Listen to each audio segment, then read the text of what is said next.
Baik teman-teman, jumpa lagi bersama channel saya, Toko Obat Wairhang. Di kesempatan kali ini saya akan bersharing kepada teman-teman mengenai awal mula saya mendirikan toko obat saya ini dengan uh, modal yang sangat minim teman-teman. Jadi pada dasarnya teman-teman mau mendirikan toko obat ini menurut saya ada beberapa persiapan. Pertama, mungkin ada teman-teman yang sudah mempersiapkan modal yang cukup besar, tetapi ada juga mungkin teman-teman yang punya niat besar untuk memulai bisnis toko obat, tetapi terkendala dengan modal yang sangat minim. Seperti beberapa teman-teman yang telah bertanya di kolom komentar di video saya sebelumnya, bahwa apakah harus membutuhkan modal yang cukup besar untuk mendirikan sebuah toko obat. Ada pula yang bertanya bahwa Kak, kira-kira membutuhkan berapa biayanya untuk mendirikan toko obat gitu. Ada juga yang bertanya, apakah kita harus melakukan pemasarannya harus di PBF atau distributor. Jadi memang tentu pertama ada beberapa pilihan bagi teman-teman yang telah mempersiapkan modal yang cukup besar untuk mendirikan toko obat ini. Tetapi bagi teman-teman yang mempunyai niat yang begitu besar untuk mendirikan toko obat, tetapi terkendala dengan modal yang sangat minim, itu ternyata lebih bisa untuk membuka usaha toko obat dengan modal yang sangat-sangat minim. Baik teman-teman, langsung saja saya mulai membuat perbandingan bagaimana kondisi toko obat saya 1 tahun yang lalu teman-teman ya. Kebetulan tanggal 19 Februari ini toko obat saya genap 1 tahun. Hore. Jadi begini teman-teman, suka duka saya ketika memulai bisnis toko obat ini sangat simpel, dimana saya memulainya pertama dengan merasa bahwa apakah saya harus selamanya bekerja dengan orang? Apakah saya akan selamanya hidup dan mencari rezeki selalu ketergantungan dengan orang lain atau para pemberi kerja? Itu pertama yang membuat saya berpikir bahwa saya tidak akan mungkin selamanya harus ketergantungan dengan orang lain. Itu pribadi saya teman-teman. Sehingga muncullah ide dengan membaca peluang bahwa saya hidup di desa yang cukup jauh, sekitaran 30 menit lah dari desa saya ke pusat kota. Jadi saya membaca peluang pertama itu persoalan jarak, di mana para masyarakat di desa saya tidak mungkin hanya membutuhkan satu jenis obat seperti paracetamol. Dia harus menempuh jarak 30 menit dari kampung saya ke kota. Itu motivasi saya pertama. Dalam artian bahwa peluang bisnis atau tempat usahanya pasti sangat strategi, seperti itu teman-teman. Yang kedua, saya melihat bahwa potensi usaha toko obat ini pasti akan berkembang karena posisi ada di pedesaan tadi teman-teman. Akhirnya saya mulai berpikir kira-kira apa yang harus saya lakukan terlebih dahulu. Akhirnya saya melihat bahwa posisi letak rumah saya pinggir jalan Trans Flores. Jadi saya berpikir bahwa ini cocok ya untuk kita membuka toko obat. Akhirnya muncullah ide bahwa saya harus fokus untuk mendirikan toko obat ini. Akhirnya di awal tahun 2021 saya mulai sibuk. Saya memanfaatkan masa-masa libur Natal ini, teman-teman. Jadi teman-teman kerjaan saya pada menikmati liburan Natal, saya sibuk mempersiapkan dokumen segala sesuatu yang dibutuhkan untuk proses pengurusan izin toko obat. Akhirnya saya konsultasi ke dinas satu pintu. Kalau di kabupaten kan pasti ada dinas, saya lupa sih, tidak terlalu paham betul siapa nama dinasnya, tetapi ada satu pintunya sih, teman-teman. Pergilah saya yang bagian tempat pengurusan perizinan itu loh, teman-teman. Jadi pergilah saya ke sana. Nah, sampai di sana saya mulai diarahkan, Pak harus ke dinas kesehatan terlebih dahulu. Pergilah saya ke sana. Jadi hal pertama yang teman-teman harus lakukan adalah mencari tahu, mencari informasi terlebih dahulu. Jadi pergilah saya ke sana. Sampai di dinas, mereka mulai mengarahkan semuanya. Saya mengikuti arahan. Akhirnya, puji Tuhan, di awal tahun 2001, Januari lah tepatnya, saya mendapatkan sinyal bagus bahwa proses perizinannya sangat mudah untuk diterbitkan, asalkan kita memenuhi persyaratan-persyaratan itu. Nah, oke. Persyaratan-persyaratan apa saja untuk pengurusan toko obat nanti saya ulas di video berikut. Karena kali ini saya hanya mau mereview 1 tahunnya toko obat saya berdiri, di mana saya akan memberikan atau menampilkan bagaimana kondisi toko obat saya 1 tahun yang lalu, yaitu tepatnya Februari 2021 yang lalu, kondisinya seperti apa, dan kita bandingkan dengan toko obat saya yang sekarang di 2022 bulan Februari. Oke, teman-teman.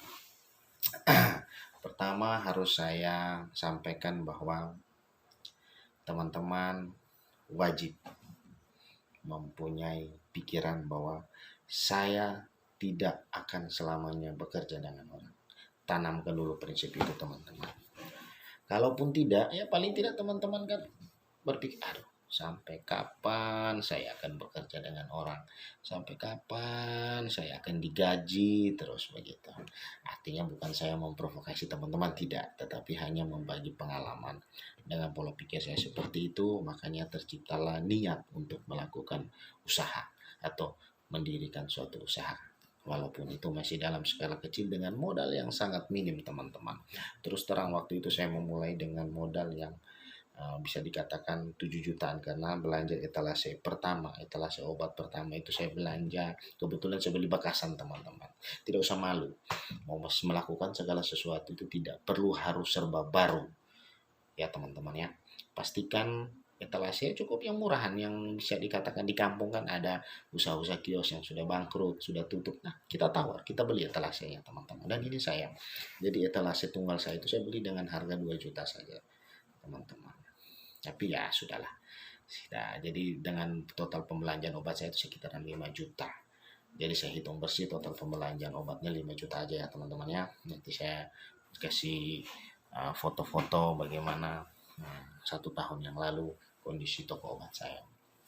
Oke, teman-teman, saya tunjukkan dulu ya, teman-teman. Inilah kondisi 1 tahun toko obat Wairhan saat ini, teman-teman. Ini dia.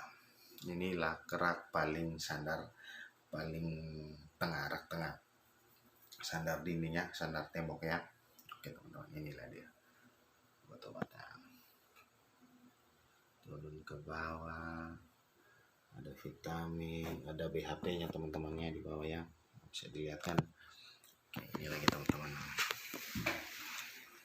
teman-teman bisa lihat. Jadi dulu saya mulainya dengan satu rak teman-teman, satu rak etalase. Sekarang puji Tuhan saya sudah beli tambah 2 rak, jadi sudah total 3 rak teman-teman. Nah, ini rak kedua teman-teman. Oke, biarpun kecil tapi kita beli sendiri teman-teman ya.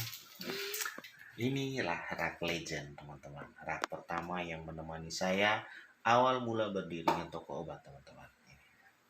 Ini rak legend. Nah, ini pintu utamanya teman-teman, karena saya buat konten ini sudah larut malam, jadi pintu utamanya sudah ditutup teman-teman. Oke, nggak usah dilihat yang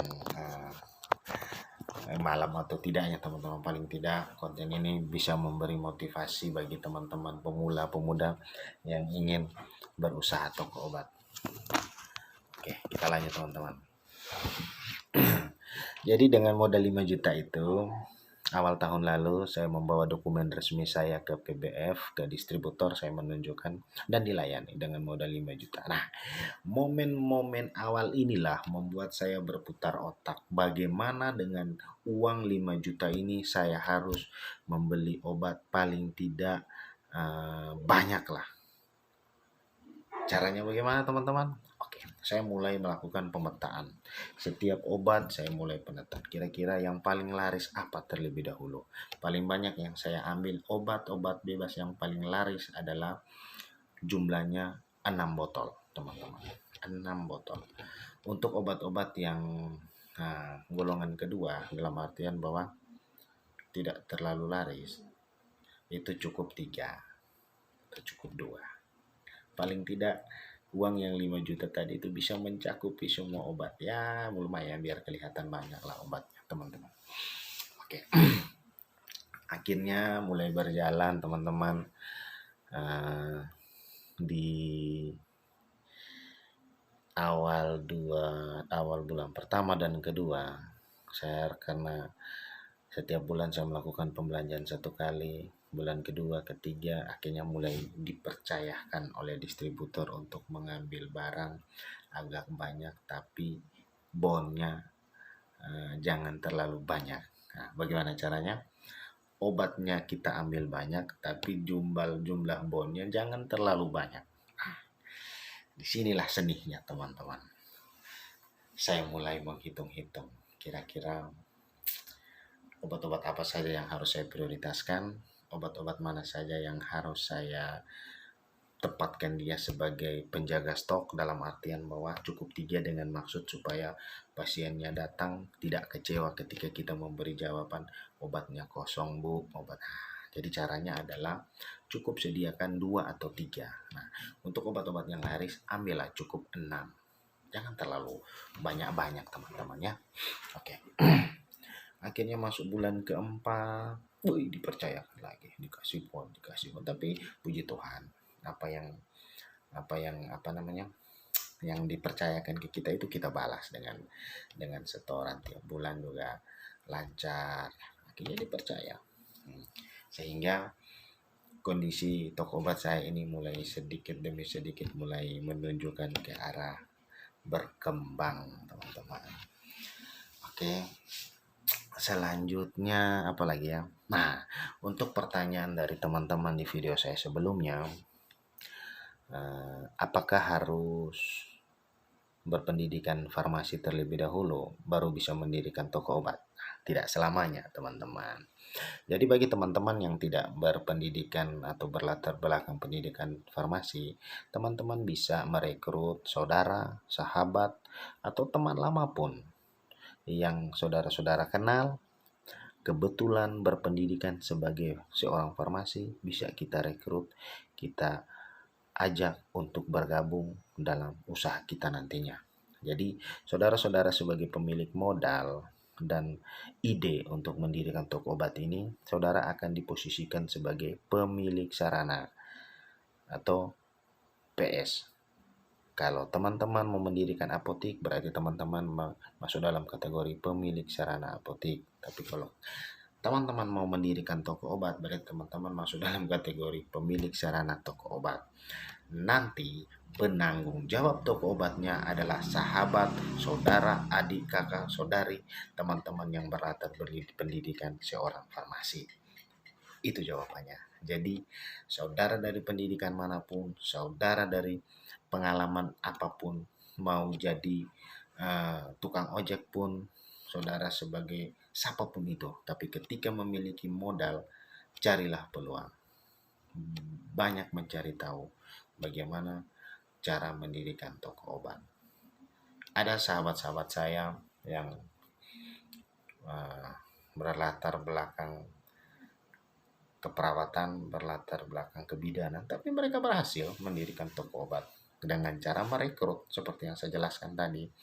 Mereka merekrut karyawan dan digaji begitu. Tapi saya sih saya berusaha untuk menggaji diri saya sendiri, teman-teman. Apalagi kalau teman-teman di sana yang berpendidikan sarjana farmasi, masih muda, baru tamat, segera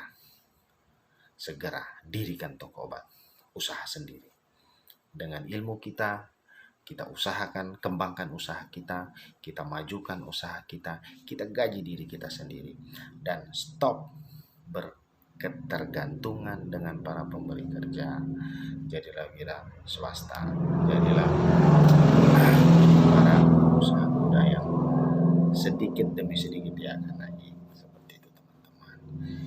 Untuk video perbandingan tadi saya lupa ya, teman-teman. Jadi untuk video perbandingan saya bagaimana toko obat saya 1 tahun yang lalu dengan tahun 2022 bulan Februari ini, nanti saya tampilkan di akhir dari video ini ya, teman-teman ya. Pasti teman-teman sudah penasaran nih, ingin melihat kira-kira perbandingan 1 tahun yang lalu dengan tahun 2002 ini kira-kira seperti apa untuk toko obat WRH. Artinya bahwa dengan pada prinsipnya, teman-teman ya, modal 5 juta jangan menurunkan niat Anda untuk berusaha. Pastikan Anda yang mendirikan, Anda yang mengelola, Anda manajemennya. Jadi maju atau mundurnya kita yang tentukan, teman-teman. Jadi jangan pernah putus asa. 5 juta bisa jadi besar, teman-teman, toko obatnya. Oke, sekian dulu dari saya, teman-teman. Sampai jumpa di video selanjutnya. Jangan lupa lihat foto perbandingan toko obat saya. Dadah.